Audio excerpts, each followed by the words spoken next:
What if Adam realized that the being he called God was actually the devil? This isn't me just being edgy for clicks. This is straight from a banned ancient gospel called The Apocalypse of Adam, and it was hidden for over 1,500 years because its message was that dangerous. Why? Well, because in this version, Adam doesn't just eat from the tree of knowledge, he remembers where he came from and uncovers a secret about what you and all of us really are. But most terrifying of all, he discovers what God really is. And the moment he realizes the truth, everything goes to hell. But this isn't just about Adam and Eve. This is also about Noah, the flood, and the dark deal he made with God in secret to control the world. And it exposes a war between light and darkness that's happening right now. Adam also reveals that there's someone coming, a being more powerful than the God of the Bible, a being that's so dangerous that the rulers of this world have been desperately trying to erase him, a being called the Illuminator. So if you ever had that sneaking suspicion that the Garden of Eden felt a little off, congratulations, you're onto something. But before we get to that, before I tell you what Adam actually saw, you need to ask yourself this one thing. Why would the first human believe that the one who created him was actually his enemy? And if Adam was right, then who the hell has the world been worshiping this whole time? Now picture this, it's 1945, and buried near the tombs of Egypt, a dusty jar is uncovered, and it contains secret books. And within these books is a text that's so subversive that it didn't make it into your Bible. It's called The Apocalypse of Adam. So what is the Apocalypse of Adam? Well, in short, it's like a secret history of the world, as told by Adam after getting a serious wake-up call. Now this ancient Gnostic text that was likely written between 50 and 150 CE, claims to be Adam's final revelation to his son Seth. Now the Gnostics were an early group of Christians, and they believed the entire world was a prison of illusion ruled by a fake God. See, for the Gnostics, the story of Adam and Eve wasn't about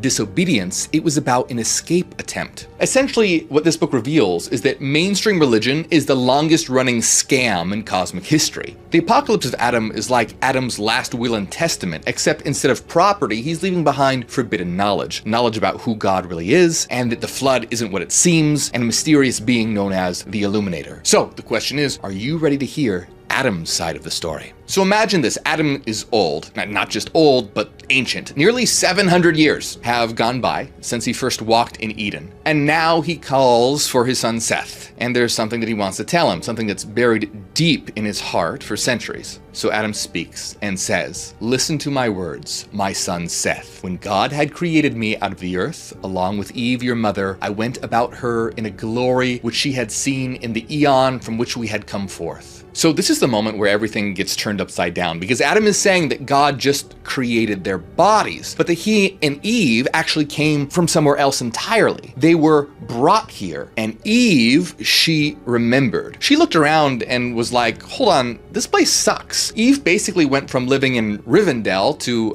Motel 6. She knew that they had fallen, and she knew that the one who had placed them here, the one who called himself God, was not the true God, but a satanic being of darkness. Now, this was a bigger plot twist than Luke figuring out his dad was Darth Vader. In the text, Adam says, "She taught me a word of knowledge of the eternal God." Now, not the false dark God who created this world, but the actual eternal God, the one above him. Adam and Eve weren't just human, they were something else, something more, something higher, and they weren't supposed to be here. And we resembled the great eternal angels, for we were higher than the God who had created us, and the powers with him whom we did not know. Now, Adam is saying point blank, we were above the God who made us. Now, how is that possible? How can a creation be more powerful than the creator? Well, remember, when Adam says created us, he just means their bodies, not their minds, not their souls, just their meat suits. Adam and Eve weren't just dirt creatures zapped to life like some kind of biblical Frankenstein. No, they began as divine beings of light in a higher realm above the God of the Bible. But this so-called creator, he wasn't the true God. He was something lesser, a ruler of this world, but not the one above all things. And so he didn't create Adam and Eve, but rather trap them in material bodies. And the moment he realized Adam and Eve were starting to figure this out, he lost it. Adam says, "Then God divided us in wrath." He basically tore them apart. But this isn't just about Adam and Eve being separated. No, Adam is revealing something that no one wants to talk about. Adam and Eve were originally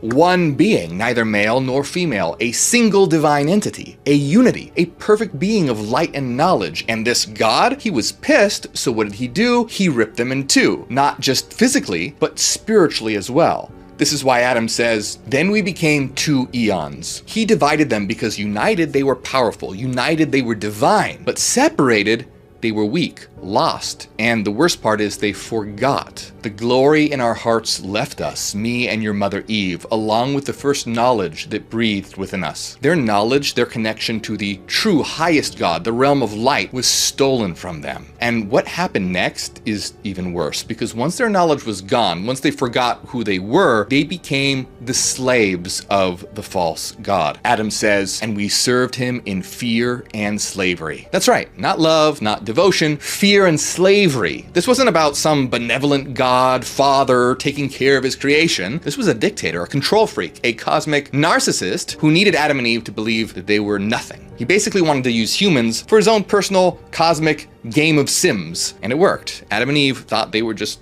broken, lost humans. The text says, "Since that time, we learned about dead things like men." What did they learn? Well, dead things, which means the things of this world, the material, the finite. Adam is saying that after losing their knowledge, they started to focus on the dead world of matter instead of the divine world. And that's exactly what this so-called God wanted. He didn't want Adam to know he was divine, or that Eve was divine, or that they used to be a unity. He wanted them to remain asleep, because an awakened Adam, a human who knew where they came from, that was very dangerous. And that's why Adam wanted his son to know the truth, because Adam wasn't just trying to tell Seth, he was trying to tell us. Now at this point, if you're Seth listening to Adam's story, you're probably wondering, hey Dad, have you been smoking the fig leaves or something? Because this isn't the version that I heard. But Adam's like, oh no, it gets worse, just wait. So he keeps going because he's just getting to the good part, the part where he wakes up. See, Adam spent centuries trapped in ignorance. He'd forgotten who he was, what he had lost, and he was serving the false god, the devil, in fear and slavery. But then something happened. One day, Adam looked up and saw three beings unlike anything he had ever seen before. "And I saw three men before me, whose likeness I was unable to recognize, since they were not the powers of the God who had created us." So Adam's saying these beings were beyond the power of the God who ruled this world. These weren't just angels or demons. These weren't anything that belonged to the false god's kingdom. They were messengers from the true reality, the realm of light, and they spoke. "Arise, Adam, from the sleep of death, and hear about the eon and the seed of that man to whom life has come, who came from you and from Eve, your wife." They basically shake Adam and go, hey, you guys used to be with the real God, remember? You've been fooled by a cosmic con artist. So Adam and Eve basically just had the spiritual equivalent of a DMT trip and realized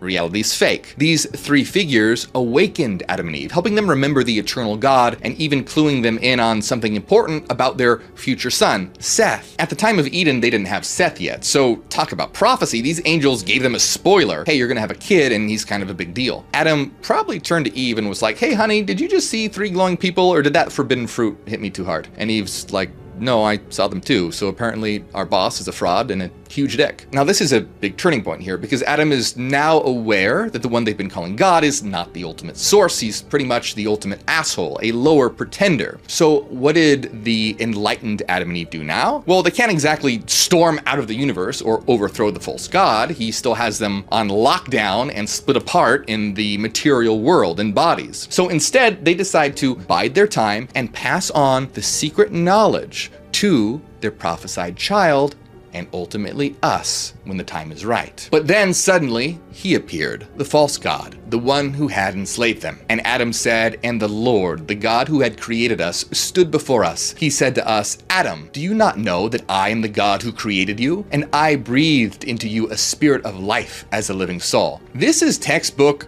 gaslighting from a cosmic catfish. He knows Adam is starting to wake up, and so he wants to try and shut it down. The very fact that this God has to ask Adam, do you not know that I created you, shows that something's way off here. The real creator wouldn't feel threatened or have to try and explain himself, but this God, he's terrified. Now fast forward to after Eden. Adam and Eve end up having kids. Cain and Abel, drama happens, but it's not covered in this text, and that's a story for another time. But eventually, Seth is born, who is the third son. And in Gnostic tradition, Seth is the ancestor of what's known as the race of Seth. What this means is that everyone who comes from the line of Seth will have secret knowledge hidden inside. Could that be you? We'll get to that. But first, we're back to Adam in his twilight years, finally revealing all of this to Seth. So you can imagine that Seth is having his world turned upside down right now, as his dad is basically saying, so yeah, the snake was the least weird part of the story, kid. Let me tell you what really happened. So Seth is basically getting the family secret, a secret that's so dangerous that generations of Gnostics would later hide it from Orthodox Christianity under penalty of death. This is Adam's apocalypse, meaning revelation. See, the word apocalypse is Greek, and it actually means unveiling or revealing, not mass destruction. So the apocalypse of Adam is the true story as Adam sees it, and also a prophecy of what's to come, and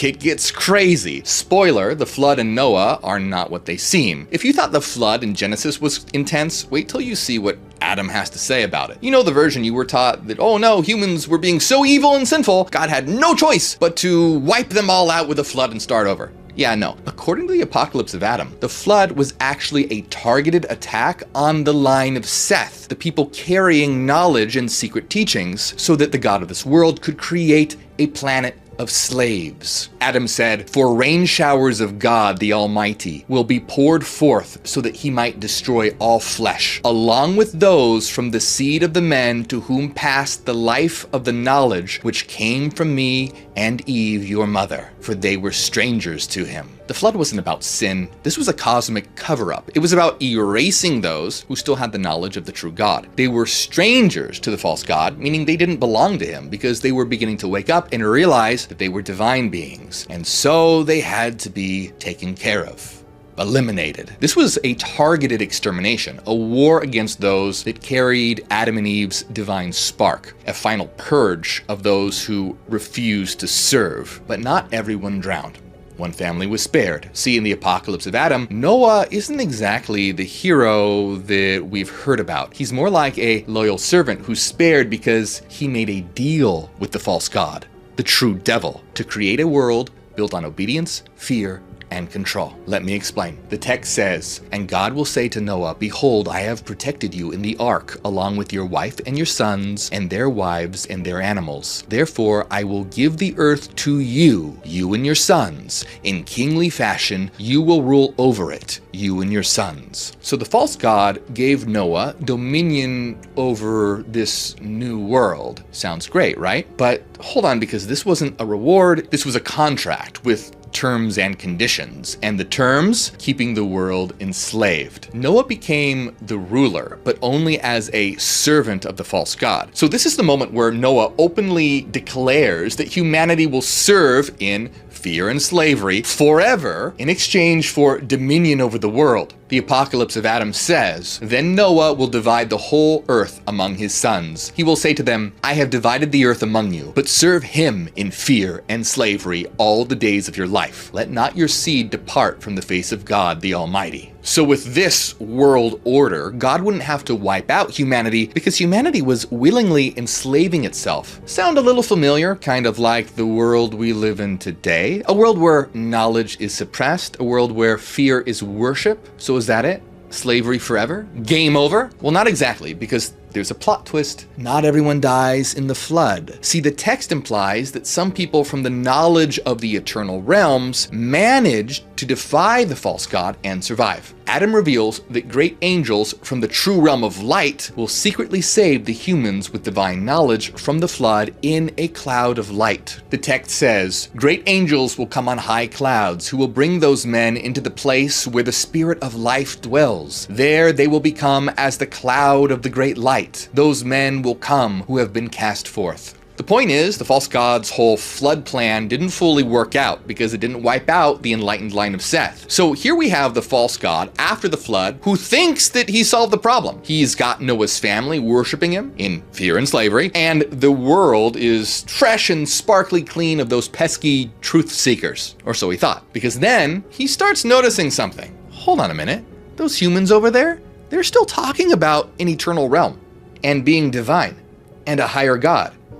Where the hell did they come from? So at first, the false god thinks that Noah broke the deal. And God will say to Noah, why have you departed from what I told you? You have created another generation so that you might scorn my power. Now Noah, who's probably crapping his pants about now, immediately denies responsibility. Then Noah will say, I shall testify before your might that the generation of these men didn't come from me nor my sons. So these humans who have divine knowledge, what did they do? Well, they went to live in a holy city with the angels of light, a city of knowledge and enlightenment for 600 years. And the false god hated them because he knew that the knowledge had survived and that it could spread. And that's exactly what happened. Because some of Noah's own descendants, they're about to flip sides. Then others from the seed of Noah's sons will come, 400,000 men, and sojourn with those men who came forth from the great eternal knowledge. 400,000 of Noah's bloodline just split. They abandoned the system. They went to the Holy Land, this city of enlightenment, and joined forces with those who had the spark of knowledge. This was a straight up revolt, a direct threat to the false god's kingdom. So what happened next? A war. A full-scale war for the future of humanity. And the stakes, whether humanity would stay in ignorance and fear forever or wake up. And this is where things get really interesting. The rulers of this world, the false god and his servants, took action right away. Then the seed of Noah's sons will form 12 kingdoms, and their seed also will enter into the kingdom of another people. So 12 kingdoms rise. We'll get back to that in a minute. But the point here is that a world order had been established, spreading Noah's bloodline across the earth. But something went wrong, because part of Noah's bloodline had escaped into the kingdom of higher knowledge, and it started to challenge the rule of the false god. So what did the rulers of this world do? They went to the false god, and they will go to Sakla, their god, accusing the great men who are in their glory. All right, who's Sakla? For ages, this false god hid behind titles like Almighty, Creator, Lord of Hosts, but the first time in this text we hear his real name, Sakla. It means fool, because the god of this world is not all-seeing, not all-knowing, and is ignorant and trapped in his own illusion. In other words, his real name is idiot. The Gnostics knew this being by a lot of different names, including Yaldabaoth, the Demiurge, and Samael. But now his own people, his own loyal followers, were coming to him in a panic, and they stood before him and they wanted answers. They will say to Sakla, what is the power of these men who will number 400,000? They have overturned all the glory of your power and the dominion of your hand. So even the false god's own followers were pretty confused here. They were watching as the descendants of Noah, his supposed slaves, were breaking free and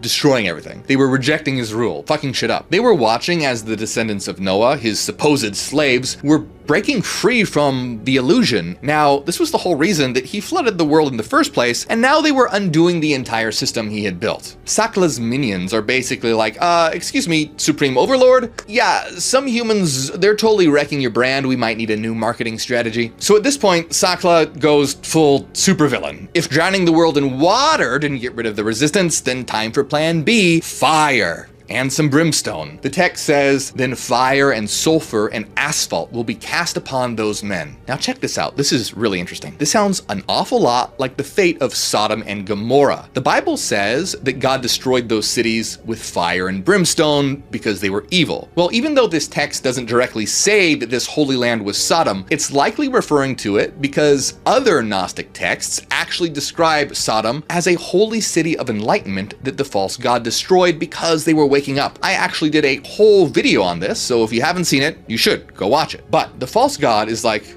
okay, all right, water failed, so let's try fire. So he nukes a chunk of the world with fire, and Sakla's basically trying to delete the enlightened, like Thanos snapping his fingers, or Palpatine going full Order 66. But just like when Sakla tried to destroy the world with water, the same thing happened here, because the people were saved by a cloud of light from the true realm. And great clouds of light will descend, and other clouds of light will come down upon them from the great eons. Abrasax and Sablo and Gamaliel will descend and bring those men out of the fire and the wrath. These weren't just angels. These were beings known as eons that were infinitely more powerful than Sakla. Abrasax, or Abraxas is actually an incredibly interesting being that's had a lot of influence on our modern world. Some scholars believe the word abracadabra comes from Abraxas, and he even influenced the world of psychology. It's pretty crazy. If you want me to do an entire video on Abraxas, let me know in the comments. But the point here is that these beings are basically like Uber rides sent by the true God. They scoop up the endangered knowers of truth and whisk them off to safety in the eternal realms. They will be safe and become like angels. In short, not today, Sakla. So let's recap these cosmic temper tantrums. First, the flood. Sakla tries to drown the truth. The result, fail. Some truth holders survive in a cloud of light. Second catastrophe, fire and brimstone, probably the city of Sodom. Sakla tries to burn the truth. Result, fail. The good guys escape in a cloud of light. Sakla's reaction, what the fuck? How are these puny humans outsmarting me? So at this point, the score is knowledge 2, Sakla 0. You almost feel bad for the guy. Well, I mean, not really. He is trying to wipe out humanity after all. Not good. But the war between the false god and those who had the true knowledge,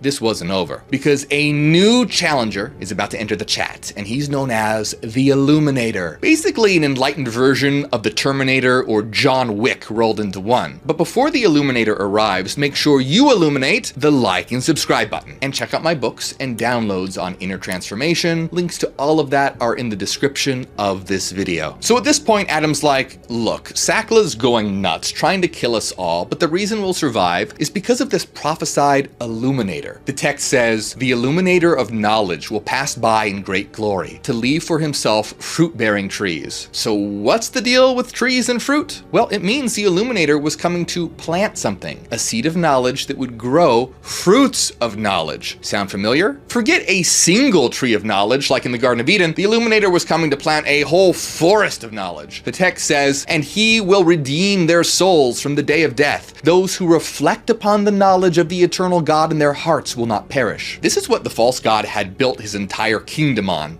death. But the key to escaping is knowledge, not sin or worship or any of that BS. The ones who remembered who they were, who understood that they were more than just bodies, more than just slaves to the world, they wouldn't perish because they'd realize they had a spirit that wasn't from this world, that came from the true realm of light. And now the Illuminator was coming to prove it. The Illuminator will come and he will perform signs and wonders in order to scorn the powers and their ruler. The moment the Illuminator appeared, the whole system began to crack, and Sakla, the false god, he started to panic. He had a fit with one tree of knowledge. Now this guy is here with a whole orchard. Then the god of the powers will be disturbed, saying, what is the power of this man who is higher than we? Sakla believed that he was supposed to be the highest power, the only god, the ruler of the world, and yet here's someone greater than him. So what does he do? What he always does. The text says, then he will arouse a great wrath against that man. But the thing is, you can't destroy the truth. So what happened? And the glory will withdraw and dwell in holy houses, which it has chosen for itself, and the powers will not see it with their eyes. In other words, the power of the Illuminator of true knowledge won't just exist in a single human, but will live in every human that's achieved enlightenment. The false god and his rulers can't see the light of the Illuminator anymore, but it's not vanished, it's entered into humanity itself. And now the false god and his demonic minions lash out in rage and confusion, like always, because they don't understand what's happening. So they do what they always do.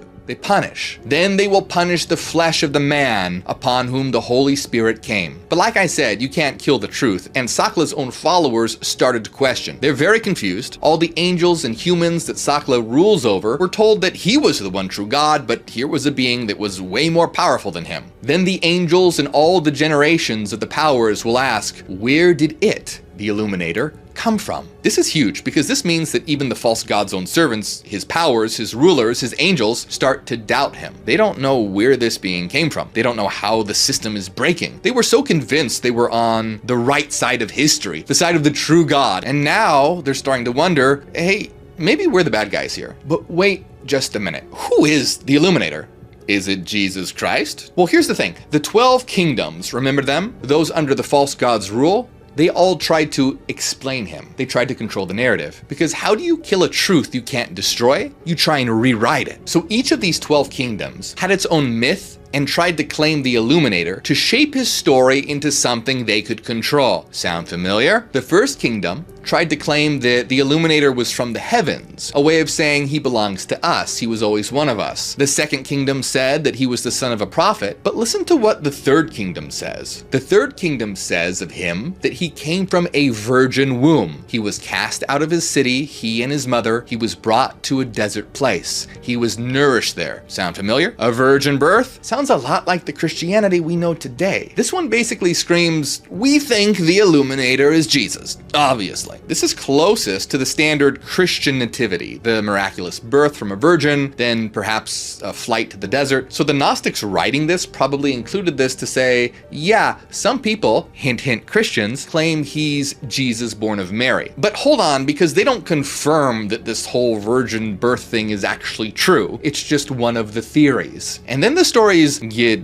weirder. Some claim he came from a drop from heaven, thrown into the sea and reborn in the abyss. Others say he was born from flowers that was the result of divine desire. And each of these myths, well, what happens is they confuse the story. They make it impossible to see where he really came from, or what he actually is, or what his message is. But then a 13th kingdom had something to say. So where did this 13th kingdom come from? Well, remember, now the text doesn't explicitly say this, but this is very likely the kingdom formed from Noah's descendants who flipped sides and started to become enlightened. The text says, and the 13th kingdom says of him that every birth of their ruler is a word. He received glory and power. So this one's different. It doesn't tell a story about a virgin, a prophet, a flower, or a drop from heaven. It says that the birth itself was a word, a living idea that shatters illusion and reveals the truth. This is the most abstract of them all, less of a physical origin, more a metaphysical description, and they're on the right track. But the point that this text is trying to make is that we've been drowning in fake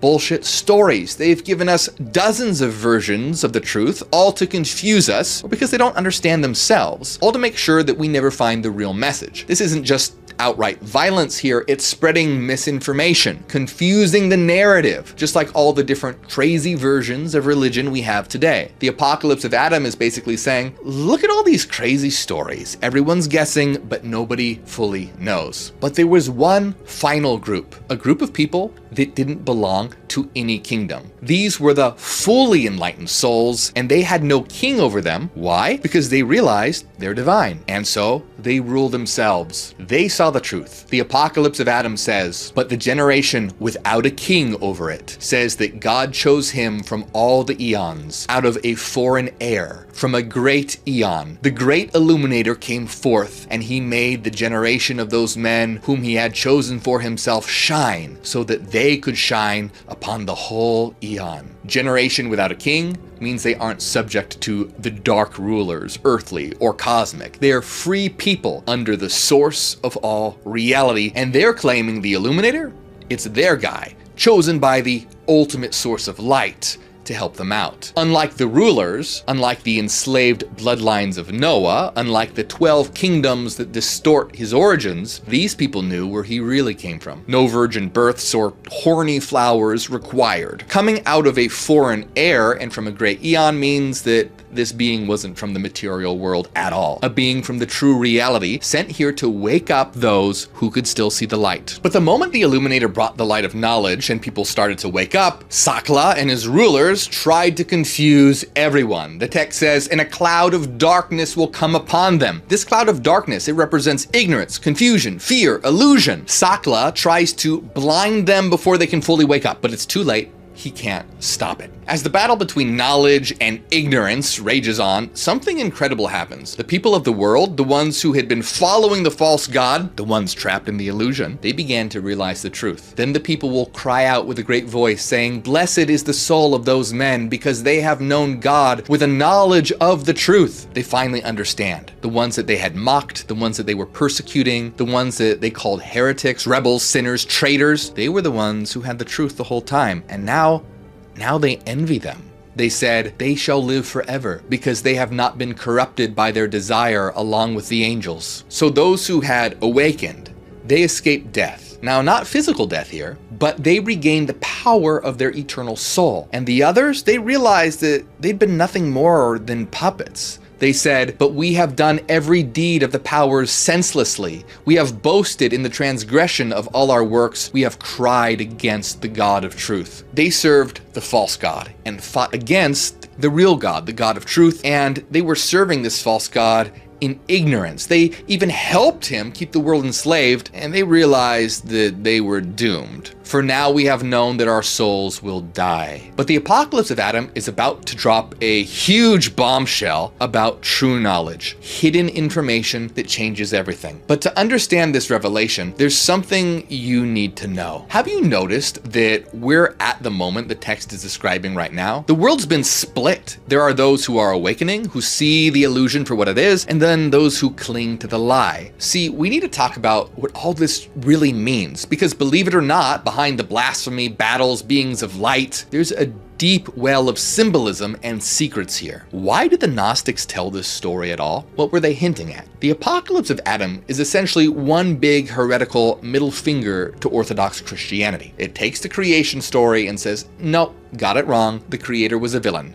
That's a huge reversal. No wonder the early church labeled Gnostics as heretics. But the thing is that these stories are not literally true. Adam didn't actually write this, of course, but these stories are meant to encode a hidden message. To put it simply, the story of the apocalypse of Adam isn't about ancient history or even future prophecy. It's about you and me.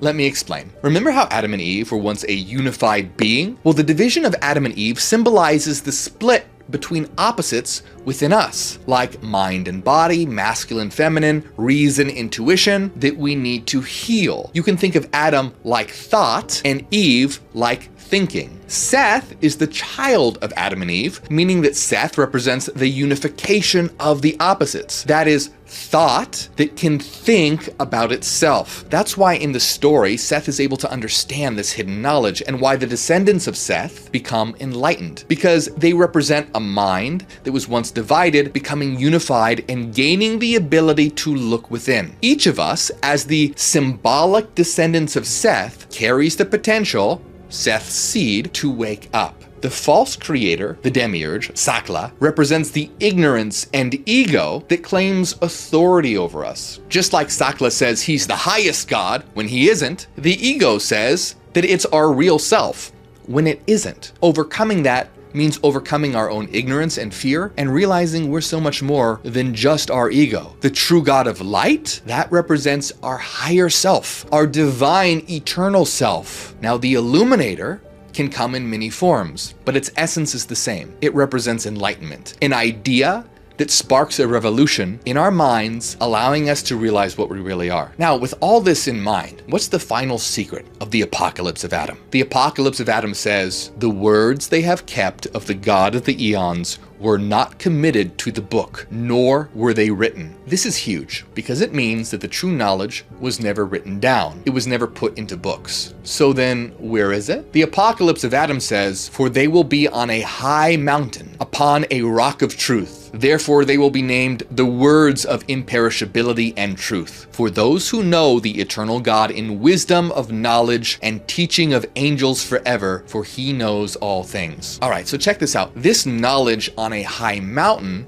means that it requires a higher level of consciousness to find it. That's why you can't find it in a book. It requires a higher level to even be able to understand it. And upon a rock of truth means this knowledge is eternal, the firm foundation of all existence. It can't be found in any book because it's found inside of you. Truth isn't even found in this book. Think about it. If you took this book to be literally true, it's nothing but an illusion, just like any other religion. But if you have the eyes to see a higher consciousness, you can look beyond the literal words to see what it's really telling you. In other words, the truth isn't found in the words themselves. The truth is within you. You have to look within. Sure, certain books and information can absolutely help you out, but ultimately, it's up to you to do the real work. There's an ancient aphorism that's been said for thousands of years, and it's one of my favorite sayings. It goes like this: "Know thyself, and you will know the universe and the gods." That's because the universe and the gods, they're all inside you. They are you.